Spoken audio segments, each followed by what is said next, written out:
Welcome to the Plain Talk Podcast. I'm your host, Rob Port. Later in the show, Senator Kevin Cramer takes questions, as he does every week. Some interesting questions this week on trade policy, on funding for the border wall, potentially pulling funding away from military projects here in the state of North Dakota, and some other things along those lines. So you're going to want to stay tuned for that. Remember, Senator Cramer is on every week, as is Congressman Kelly Armstrong. If you have questions for one or both of them, email them to rob@sayanythingblog.com. You can do that at any time, night or day. I'll save the questions, and the next time they're on, I'll ask them. But before we get to that, I get an interesting story out of Mandan. Now, the basis for this is Cheryl McCormick. She's a Bismarck Tribune reporter.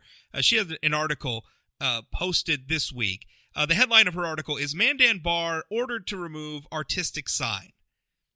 Now, the bar in question is the Lonesome Dove. It's along Memorial Highway in Mandan, if you're familiar with that area. And they paid about $2,600 to have a Western mural painted on the side of their building. There's a picture of it in the Bismarck Tribune. I actually have at sayanythingblog.com as well. But essentially, it looks nice. It's a sunset. It's got kind of a ranch farm thing going on. There's a lot of reds and greens, and it's a nice thing. And then the whole thing is sort of dominated by, of course, the bar's name, Lonesome Dove. Maybe not that unusual a thing to see on the side of a building. Now, the problem is that the Lonesome Dove Bar has run afoul of the Mandan Architectural Review Commission. Now, what they did is it turns out that if you want to paint a mural on the side of your building, you've got to get approval from the MARC. According to their guidelines, no mural may be placed on the front of a building. No mural shall convey a commercial message. And also, no sign or wall mural shall be painted on any building without prior approval from the MARC, the MARC. Now, first of all, I'm thinking to myself, you're not allowed to commit an act of art in the city of Mandan on the side of a building without the approval from the government?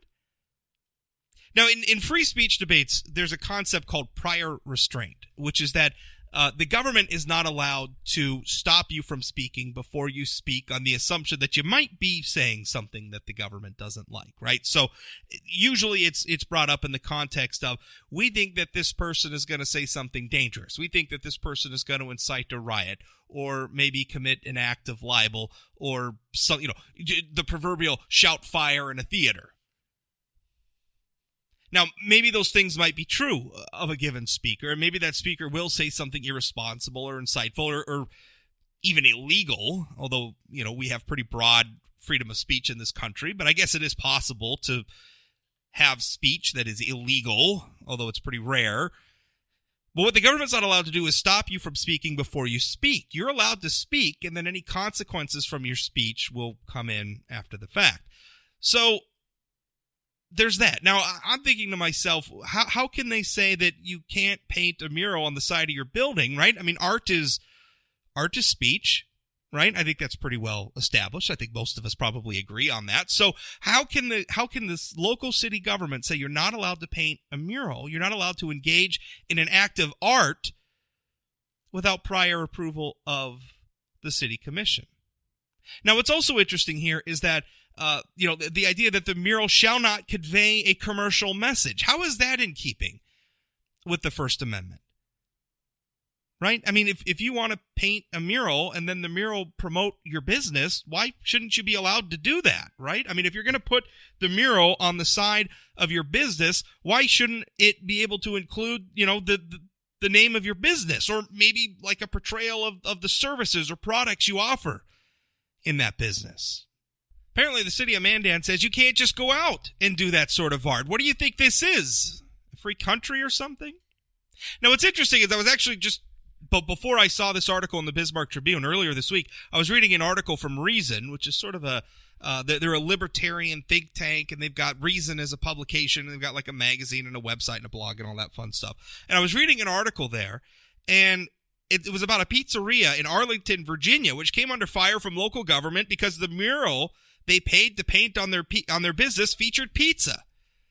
The mural included pizza because the business is, a pizzeria, but apparently that's against the rules. I quote from the Reason article, under Arlington County sign code, no mural painted on the outside of a business may depict the product sold inside. So basically sort of the same thing as Mandan's code, where you're not allowed to have, like a commercial message in the art.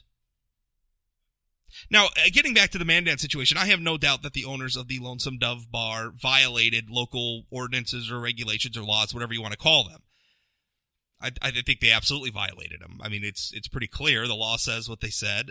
They violated them. Interestingly, the folks who own the bar said they didn't even know that something called the Mandan Architectural Review Commission even existed, right? I mean, this is a business that's been in Mandan for, over 3, I think going on 4 decades now, and they didn't even know that this faction of their local government even existed, which might tell you how important these people are. I should say, I'm just reading from the article now, Lonesome Dove has been a part of Mandan for 28 years. Now, all of a sudden you have a business that's, going on 3 decades, and they're trying to promote their business. They're trying to beautify their business. They painted a mural on the side of it, and all of a sudden the local government saying, oh, no, you can't do that. We have bureaucrats, we have inspectors, we have lawyers, and we all have to be involved in it. And to me, that's kind of the perverse thing. I mean, yes, the law was violated, but the law was stupid. And not only is the law stupid, but we're apparently paying all sorts of people to enforce it. Now, we hear all the time about how local governments are underfunded. They're not getting enough from the state. They're not getting enough for property taxes. All the time. They're revenue starved. I can't remember a single time where I ever heard a political subdivision of the state say, oh, no, we are adequately funded. That's just not really a thing that happens. So here they are spending money on this, though. I mean, is this how we want to spend money? Is harassing business owners for painting a mural on the side of their business? And listen, I get it. Art is subjective. Maybe you don't like the mural. Maybe you think it's ugly. Well, you know what? Too bad. As I've said before, and I'll say it again, the price of living in a free society is sometimes seeing things you're not going to like. Now, listen, I don't necessarily have a problem with regulating some aspects of signage, right? We all have to live together. So, for instance, I don't necessarily think that a business should be able to put up a super bright light, on a sign or flashing lights or something that are on all night that, bother people, residences nearby, or maybe distract traffic. I mean, those are some, reasonable regulations we might need for the sake of public safety or for the sake of, just comedy among our society. I mean, I don't necessarily mind those things. And I don't necessarily mind maybe some of the content, right? Like, I don't think we need to just allow people to paint, say, a racial epithet on the side of their building, or maybe a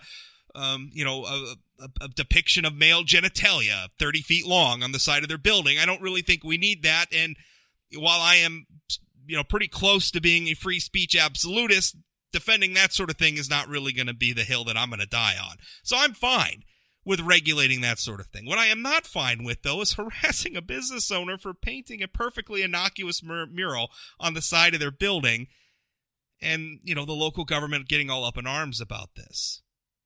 Now, it was sort of interesting, too, because as I was reading through the Bismarck Tribune article, and you really should go read the whole article, one of the commissioners, Amber Larson, one of the city commissioners, and she also serves on the MARC, she said it was a difficult decision, and this quote is what interests me. She said, quote, "The challenge becomes, how does the person down the street know that you got an exception? They just look at it and say, oh, that worked, okay, I'm going to go do the same thing, and then we have this over and over and over again." And I'm thinking to myself, well, what's the problem with that? I mean, what she was responding to was the Lonesome Dove saying, listen, we've already painted this. Give us an exception. We didn't mean to do anything wrong. We didn't know these regulations existed. It's not an offensive mural. Please just give us a pass on this. And what she's saying, oh, well, if we give you a pass, then we've got to give everybody a pass. And she's essentially making the slippery slope argument, except where does this slippery slope lead? Art? Is this what we're afraid of? A whole bunch of art on the side of businesses all over Mandan? Listen, I've been to Mandan. They could use some art. It wouldn't be that bad. Now, this is a hyper-local story to Mandan, North Dakota, and most of you don't live in Mandan. So maybe you don't care that much, except that this sort of thing happens all over our country. This sort of thing happens all over our state. We have local bureaucrats, inspectors, and everybody else. We have this whole process, this whole rigmarole that you got to jump through just to commit an act of art. Makes you think, doesn't it? The next time you hear somebody saying that local government is underfunded or, they don't have enough money to fix a pothole or something like this, think about them hassling a business owner over art. Think about all the other useless, stupid things they do, which really do nothing to improve our lives, which really do nothing to, provide us services or anything else, but just kind of seem to be jobs programs for bureaucrats who want to tell other people how to live their lives or conduct their business. That's it for the rant. Senator Kevin Cramer up next.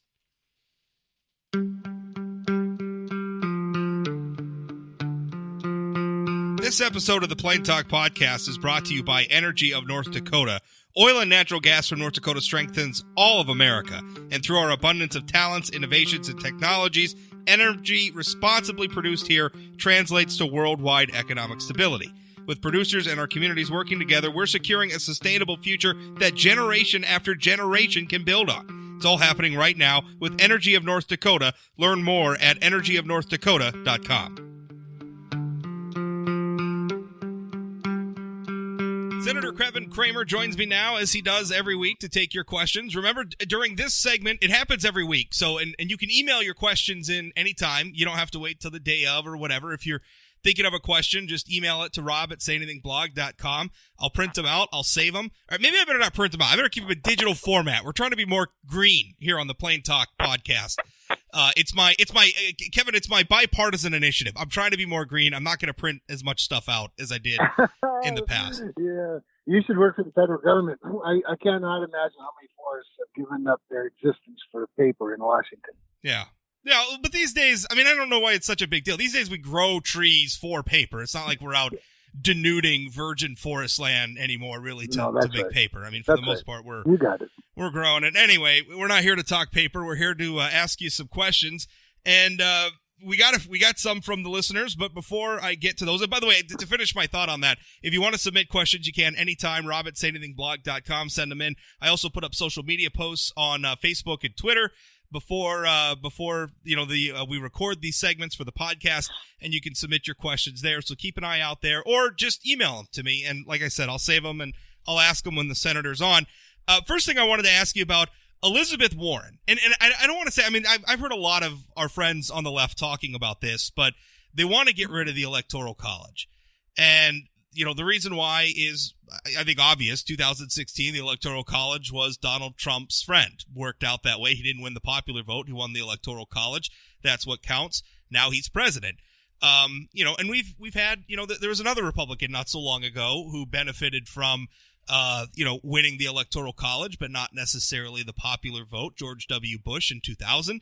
So, Democrats are saying, hey, let's get rid of the Electoral College. You responded to this, Kevin. You don't think that's such a good idea. I agree with you. I like the Electoral College, but your thoughts on this? Well, I like the Electoral College because the founders put it into our Constitution specifically to prevent, Massachusetts or New York or California, large populated states from running over small populated states. And, obviously being from a small populated state, we like the Electoral College. It's really important to our protections. And along with the Electoral College, I might add, is, of course, the United States Senate. The United States Senate and the United States House is a bicameral legislature with two very different makeups, was part of that same discussion during the Constitutional Convention and part of the Great Compromise, where the founders decided to go with this bicameral versus unicameral, so states would have equal representation in one half of the legislature. So, no, the Electoral College is one of those things that's hot this year because of the Trump victory. So it's hot among the Democratic candidates running for the Democratic nomination. It has a lot more to do with electoral success for them than it does with good public policy. And I don't blame them necessarily for talking about it, but fortunately it would require a change to the Constitution, which is not going to happen. I think it's one of those things like the filibuster in the Senate, that it kind of depends Sure. where your party's at in the moment. When you're in the minority, you love the filibuster, right? When you're in the majority, suddenly, your attitude about the filibuster changes. We've seen a lot of that over the years. And I feel like the Electoral College, when it cuts your way, you like it. When it doesn't, You don't.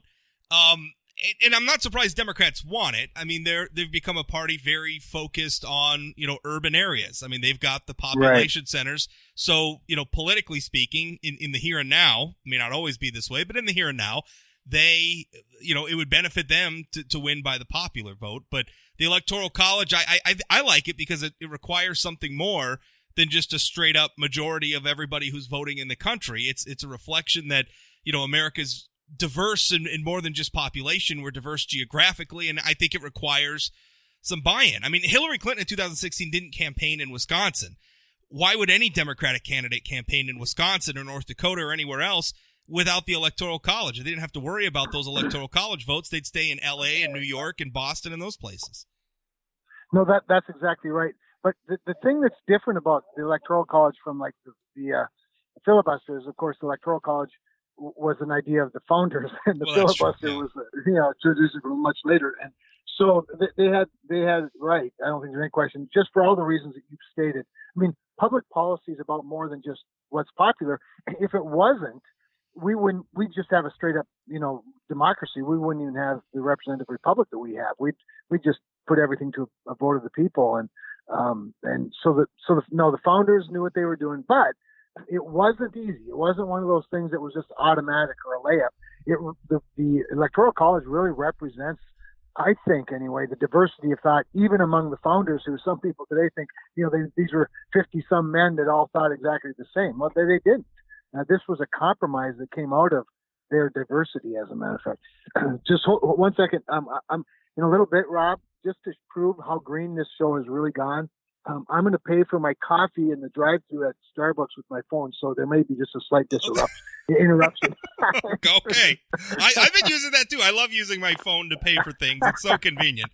And I really I guess there's a fraud factor too, where they don't actually get your credit card number. There's some sort of like a one-time code or something that goes between your phone. Yeah. I guess it's more secure. It's sure convenient. I just used it at the grocery store earlier today. So that's right. Well, we're going to pay right now, so we're going to count to 10. Oh, okay. Here we go. Actually, it didn't take that long. Well, there we go. I'm glad you got your coffee. I'm with you on the whole fraud thing. You're exactly right. I'd much rather show them my phone one time than give them my credit card. Take down the numbers. Anyway. Yeah, I love how relaxed and informal this show is. I do too. Getting back to the Electoral College issue, sure. Let me just ask you this question, because President Trump is typically described as being leading a sort of populist movement, right? The Electoral College is not a populist concept, right? The populist, sort of going back to like Andrew Jackson, who I think, if I'm remembering right, was one of the first, sort of populist presidents. And I think his first election was the first where we even counted the national popular vote. So, how is it that a populist president likes the Electoral College? Is it just because it worked out for President Trump? I suspect that's a major force. I'm sure it is. I've never talked to him personally about it. However, I suspect that's why. If the tables were turned, he might have a different opinion about it. But I think he's, it's worked for him. It works for our party. It protects small states, which is why I like it. And I just think it protects extreme policy, as a matter of fact. I want to go to a question from a listener now. And this actually comes from a parody account that it was, I guess, created to mock me. The account is Future Rob Port Headlines, but this whoever's behind this account asked, I think, is not an unfair question, or it's an interesting topic area. Sure. He says, ask him on a scale of 1 to 10 how excited he was when he learned that Trump's declaration of national emergency would likely deplete North Dakota construction projects to fund a border wall that would be almost completely useless because the majority of illegal aliens fly here. Now, I don't know how true some of that is, but I mean that is a real issue. I think there are 3 projects. I'm reading here an article from Emily Allen in the Grand Forks Herald. She's talking about a $66 million helicopter facility project at the Minot Air Force Base, a $27 million firing range, and a $32 million National Guard Readiness Center in Fargo for the National Guard Army Reserve. That those are among the projects that could be, defunded or delayed, or I guess not sure how they would handle it, but Sure. To fund the border wall. So what's your response? I mean, should we be worried about this?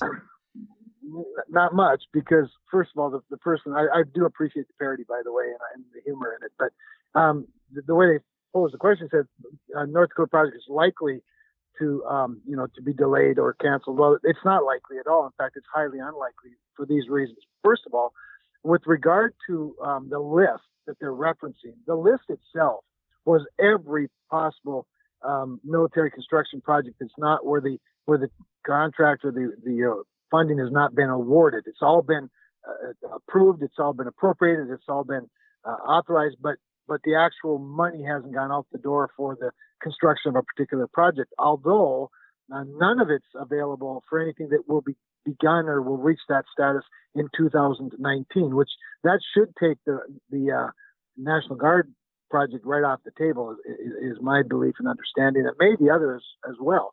But even at that, the whole list of projects is like, 400 or plus percent of what the total amount that they're going to need or what he's expected to take would add up to. So right out of the chute, just by simple math, it's less than 25% likely that they would be chosen. And furthermore, we've already begun the process of backfilling all of that money.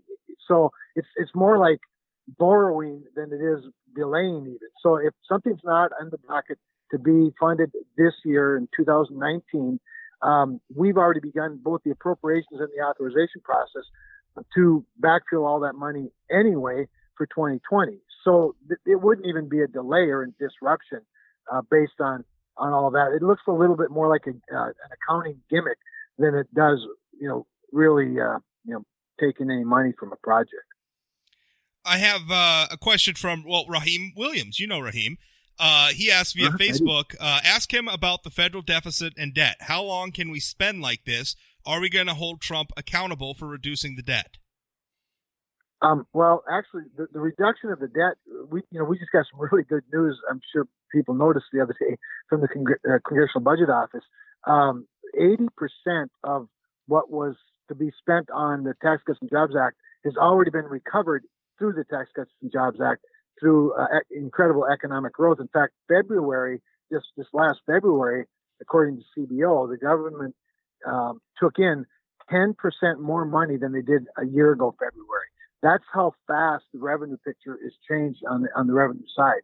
On the spending side, as you've heard me say many times, if we don't deal with the mandatory side of the ledger, we're in a lot of trouble. And just to put maybe a finer point on that, even than I usually do, Rob.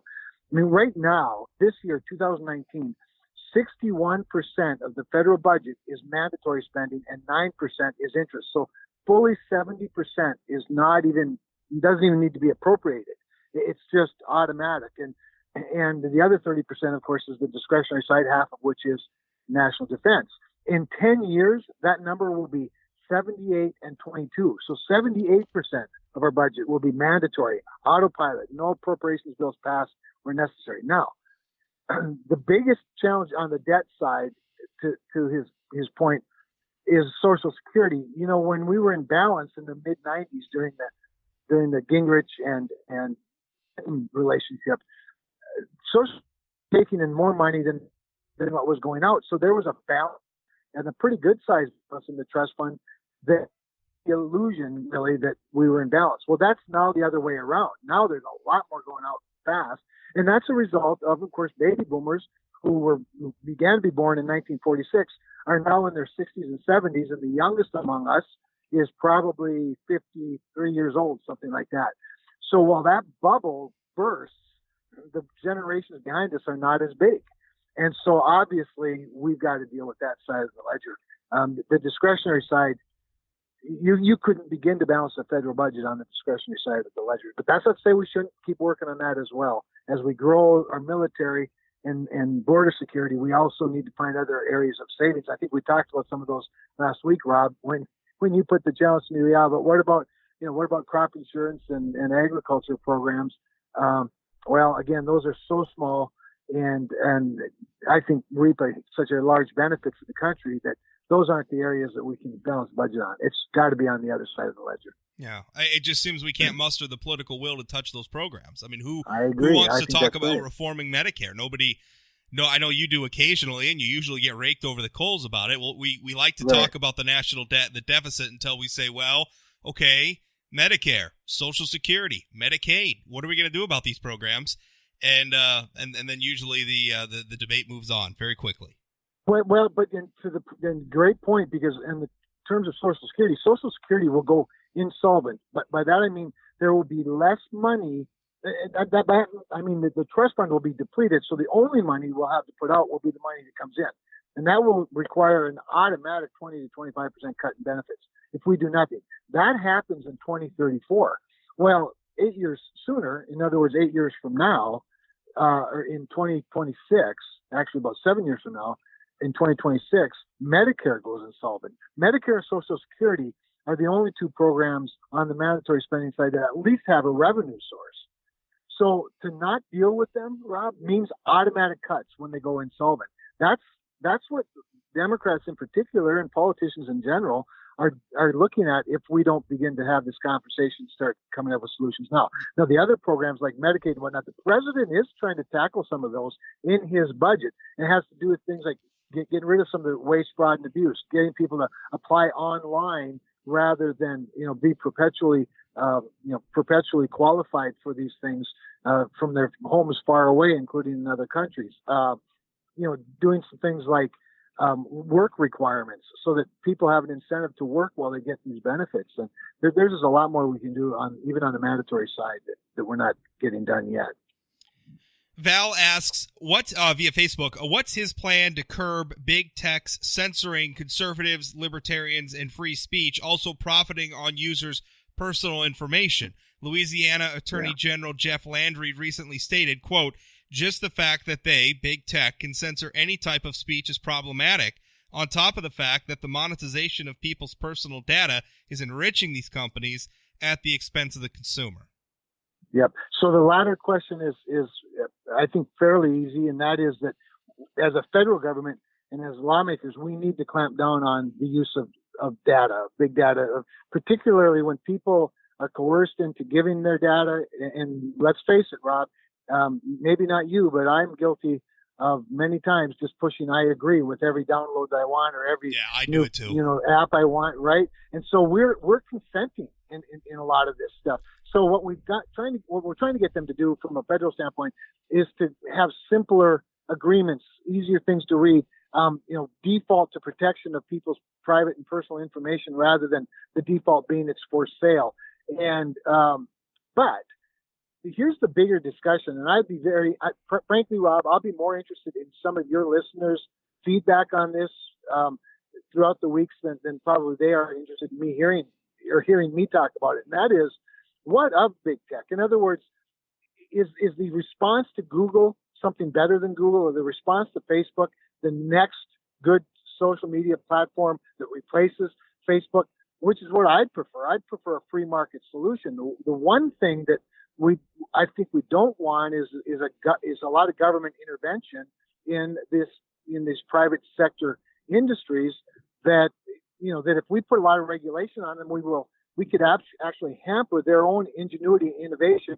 Clearly, the internet is one of those areas where innovation and ingenuity have changed the world and have been a great economic boom, not just for the providers, the content providers, but obviously for the for the utilities, if you will, that carry it, and then all of the people that use it for various commerce and things. So I'm cautious about that side of it.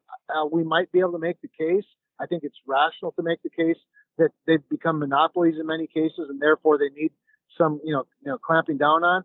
I think that the big tech leadership, ownership in this country has been getting, and at least hearing the message loud and clear. We don't trust you anymore, and if you don't shape up, big regulations coming your way. And this is something that ought to frighten them. Yeah. But to me, it's the last resort. I just hate to see what's happening. So again, I'd be interested more in feedback from your listeners than I would be in talking to them. Let me ask you this, because I'm a little bit of a contrarian on this. I know everybody's kind of upset and they're worried about privacy, and generally I'm worried about privacy too. But I know that by having my email through Google, they are, sort of indexing it and using that to sell ads, targeting me and things like that. Mm-hmm. I mean, it's kind of, their services are really great, and I don't pay for them, and that's kind of nice. And I don't know if they can serve me better ads that are relevant, that are products that I want to buy. I don't feel that abused by it. And even in some of the other, I know people got really upset, the 2016 election, and there was all this stuff about Russia targeting people. I don't think it made that much of a difference. I think sometimes we go, fainting into the bushes because, we think, well, big tech, everybody's going to be manipulated, and their search engines and their smartphones and everything are going to tell them how to vote. I'm just not sure it works that way. And I say that like I'm more worried about ideological biases than I am them using my data for commercial purposes. I mean, that is what it is, and I guess I want to be, which I think brings us to the other thing. We just had, in fact, on the last podcast, I talked about this. We had that awful shooting in New Zealand, the Christchurch shooting. Right. And, there were apparently, I guess Facebook had to remove 150 million iterations of that video being uploaded, which speaks to a lot of people trying to upload it. Now, I don't really want to see that video, and it's probably not the right example, but I get a little worried when we have international governments and the tech industry working together to suppress content, because whatever you think of that video, it's also the truth of what happened, and I realize not everybody may want to see it, and it's ugly, and from a certain perspective, the attacker recorded it for a reason, to try to sort of enhance his own infamy, but I don't know. I mean, it gave me pause. That's the sort of thing, as a content producer, somebody who produces controversial content and, uses platforms like Facebook to share it, that's what worries me a lot more than the commercialization of data. So I think you've really hit on an important topic, Rob, and I guess an ongoing discussion would be very, because when you think about First Amendment rights, which is what our media, of course, hangs their hat on, it's what we're doing right now. It's what politics and religion in America definitely enjoy are built on. But even a right, like a right of expression, isn't a license to hurt people and to shock people. But what it is it's a right to express our political views and our religious views, and to criticize, if you're a free press, and hold accountable public figures and politicians. It's bled so far beyond that it does cause some pause for all of us. But but at least the internet's not. Well, I shouldn't say this. I was going to say at least the internet's not on riding free on federal government taxpayers spectrum like broadcast media is. But on the other hand, it's in some ways it is, right. It's in right of ways. There's a lot of government that's attached to that infrastructure. We've dropped a lot of money to subsidize rural broadband, for instance. Yep, you got it. No, that's exactly right. So it's always trying to seek this balance. It's interesting you use that example, and you said it's probably not a good one. I think it's a pretty good one, because it might be one of the more extreme examples, that they're dealing with as a tech industry and as international governments. But I'm sort of with you. It's like, I can choose to turn my phone over the instant I see something offensive, or to switch the apps, or switch to just turn it off, whatever the case might be. And, I don't know that we need to be policing each other that much, but when it comes to political content, and that may very well be what some people are concerned about. I know that's what Devin Nunes, of course, is suing Twitter over. There's no question, I don't think anymore, that liberals get a free ride on much of the internet, and at least on those big platforms, and conservatives get censored, and that's very unfortunate. But that's why it's incumbent, I think, upon conservatives in the meantime, while we have this other debate, to come up with a better platform. And maybe we have a conservative platform and a liberal platform instead of just a singular platform, and people can go shopping where they want for information. Last question via Facebook. Judy asks, will you vote no on the USMCA? And I'm hoping you know what that acronym stands for, because I'm not. Yeah. I'm not sure. US-Mexico. That's the U.S.-Mexico-Canadian. Oh, okay. Gotcha. That's right. Okay, that's right. I've for some reason I've been thinking of like NAFTA 2 or something. I think in my mind I get buried in so many acronyms. I gotcha. You and me both, and I live in that city that lives off of them. But USMCA was one of those. Actually, I think it was a creation of Donald Trump because he didn't like NAFTA 2.0. But I was more accustomed to it, and I think we're all more familiar with it. Anyway, that's what Judy's asking me about. And so, at some point, there will be the opportunity for the Congress, both the House and the Senate, to either ratify or not that trade agreement through, Trade Promotion Authority. That gives the president and the executive branch the authority to negotiate a trade deal under TPA, and then the Congress to vote either up or down, but without amendment. One of the things, for Judy's sake, one of the things that I'm waiting to see on that, and I'm inclined to vote for it, I will tell you that, but I want to see how we come out on some of these enforcement mechanisms. That's always been a big problem in trade deals. It's what we're fighting with China over right now. It's the biggest sticking point, although it sounds like we might have a preliminary agreement on that. But that is one area where we're still waiting for some information on how it can be enforced. I would say this, if you like NAFTA, you should like NAFTA 2.0 or USMCA even more. If you didn't like NAFTA, you should still like USMCA more, because USMCA is an improvement over NAFTA. If you're in labor, you should especially like it. It does have some more protections for labor in it, and by that I mean both U.S. as well as our trading partners, Canada and Mexico, labor. And it's also much more modernized as it relates to intellectual property and IT. It's not a dramatically better, from what I can tell. It does have better protections of biotechnology, which is really important to American farmers and American industries. It's got some protections for American agricultural products in Canada that were being discriminated against previously. So we got some victories in there. While it may be marginal improvement, it's nonetheless improvement on NAFTA. So barring something I don't know on that we don't know yet anyway on the enforcement side, I'm inclined to vote for it. Last question. Senator Hoeven leading a hearing of the Senate Indian Affairs Committee in Bismarck today. Why is this important? I know you're part of it as well. Why is this important? Yep. Oh, it's important because a couple of things. First of all, John Hoeven is the chairman of the Indian Affairs Committee. So we as a state and our Indian people that are citizens of our state have a special opportunity to have, real direct access and to be able to give strong testimony as to why certain bills, certain legislative changes ought to take place.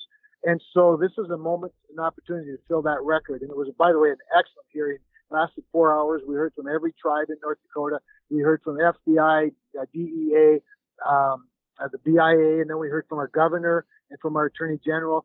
And so it's important for that reason, because there are some improvements to be made, and there are some good pieces of legislation, including Savannah's Act, the Survive Act, some other things that pave the way for attracting more law enforcement, training more law enforcement. But I would go beyond that and say that what makes it even more important is it was one more facilitated discussion among leaders in a government-to-government platform. And by that I mean tribal government, state government, federal government, and of course counties were there and others. And you just can't have enough of that, because we have to build trust. All the laws in the world don't help. If we can cross deputize police officers. We can put more resources in social services. We can build a wall at the border and try to prevent fentanyl from coming across. But at the end of the day, without trust, none of it really matters. And that's why I gave a real strong shout out, not only to Senator Hoeven for his leadership, but to Governor Burgum, who in my mind, he has taken the bridge between state government and tribal government, and he has paved it with gold.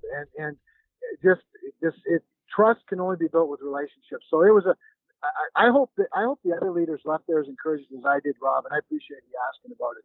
And we'll see where it leads. Yeah, and maybe this is a better question for Senator Hoeven, but I'm sure you've participated in other hearings. I thought it was interesting. Other members of the committee were not in attendance. It was just Senator Hoeven. Right. How useful is that? I mean, I realize we had other people here, but I mean, if it's just Senator Hoeven, how useful is this hearing if the other members aren't there? Yeah, that's a good question, because one might wonder that, right? So I'm not a member of the committee, but I was there to cross-examine witnesses. Kelly Armstrong was there representing the House, and he's actually on the Judiciary Committee in the House, where a lot of this some of these policy things would actually go through there. Here's why it's important. Well, first of all, I might also add Tom Udall from New Mexico is the Democrat. He's the lead Democrat on the committee, the ranking Democrat. He was not here, but two of his staff members were here to take notes as well.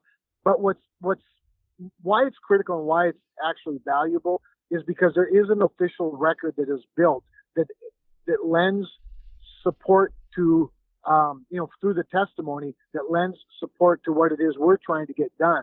And so when we go to our colleagues, and of course the Indian Affairs staff, and of course the staff director was there, and we take the testimony of FBI leadership and DEA, BIA, and all the tribal leadership and examples and personal stories and witness, that just beefs up the record. It's just like a comment period for a rulemaking or anything else. It's all good. And when you have the chairman with the gavel in his hand, the one that's taking in the record, it has extra muscle. Kevin, thank you for your time. Always a pleasure. Thanks, Rob.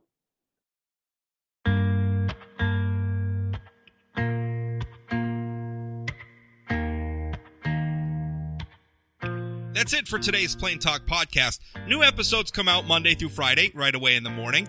And if you're listening to this through Apple Podcasts or another service like maybe Stitcher that allows you to rate or review the podcast, if you would take the time to do that, I'd sure appreciate it. Just leave an honest rating and an honest review if you would. If it's good, great. If it's bad, hey, that's okay too. Just be honest about it. It really helps promote this podcast, helps get it out there, and helps me maybe move up some of the charts and find some more subscribers who might be interested in this content. Remember, you can use my email, rob@sayanythingblog.com, if you have any feedback on the show, any comments, any questions, particularly questions for Senator Kevin Cramer or Congressman Kelly Armstrong for their weekly segments. Once again, my email, rob@sayanythingblog.com. You can follow me on Twitter @RobPort. You can find me on Facebook. Just search for me. The blog, Say Anything Blog, has a Facebook account and a Twitter handle as well. So search those out and follow if you'd like. Thanks for listening. We'll talk again.